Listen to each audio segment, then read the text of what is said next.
Reddy కొట్లాడతారు sir, పోరాడతాడు.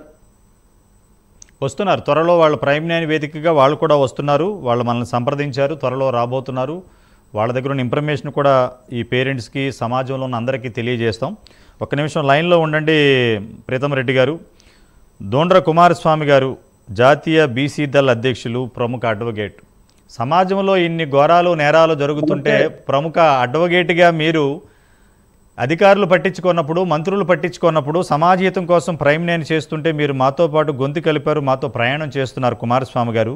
ఎందుకు లీగలైజ్డ్గా వీళ్ళని అరికట్టలేకపోతున్నారు? మీలాంటి మేధావులు సమాజహితం కోసం మీరు జాతీయ పార్టీలు పెట్టారు, సమాజంలో జరుగుతున్న అన్యాయాలను ప్రశ్నిస్తూ ఉంటారు. వీళ్ళ మీద మీరు చర్యలు తీసుకోలేరా?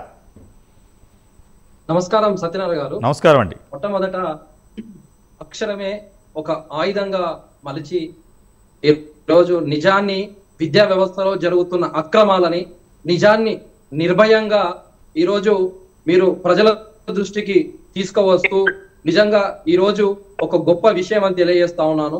అంతేకాకుండా ఈరోజు ముఖ్యంగా మన తెలంగాణ రాష్ట్రమే కాకుండా ఈరోజు ఆంధ్రప్రదేశ్ కావచ్చు, ఎక్కడైనా కావచ్చు, ఈ విద్యా వ్యవస్థలో దారుణమైన అక్రమాలు జరుగుతున్నాయి. ఈ కార్పొరేట్ విద్యా సంస్థలు అడ్డగోలుగా వసూలు చేస్తున్నాయి. దానికి నిలువెత్తు నిదర్శనమే ఇక్కడ కొన్ని కార్పొరేట్ విద్యా సంస్థలని తెలియజేస్తున్నాను. అంతేకాకుండా ఈ రోజు ముఖ్యంగా పుస్తకాల పేరిట కావచ్చు, బట్టల పేరిట కావచ్చు, నిండుగా మోసం చేస్తున్నాయి, నిండుగా ముంచేస్తున్నాయి. దానికి ఇక్కడ ఉన్న కార్పొరేట్ విద్యా సంస్థలని తెలియజేస్తా ఉన్నాను.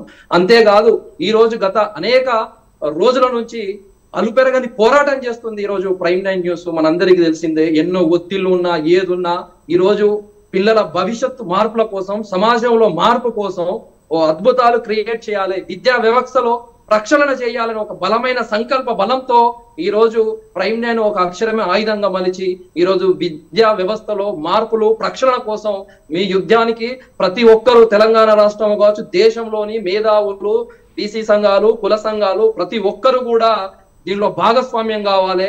ఇది ఒక అగ్గిరవ్వ కాదు, రానున్న రోజులల్లా ఒక మహా ఉద్యమం లాగా మొదలవుతుందని, విద్యా వ్యవస్థలో మార్పులు వస్తాయని నేను భావిస్తా ఉన్నాను.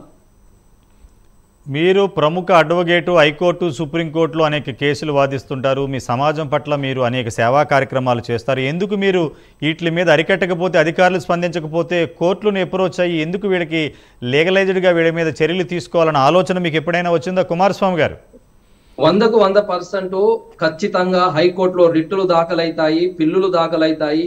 మనందరికీ తెలిసిందే, మీరు చేస్తున్న ప్రక్షాళన, మీరు చేస్తున్న పోరాటానికే ప్రభుత్వం కూడా స్పందించింది. టాస్క్ ఫోర్స్ ను కూడా మనందరికీ తెలిసిందే ఏర్పాటు చేసింది. తనిఖీలు కూడా సాగుతా ఉన్నాయి. ఖచ్చితంగా అది ఒక మొదటి విజయంగా మనం భావించాల్సిన సందర్భం ఉన్నది.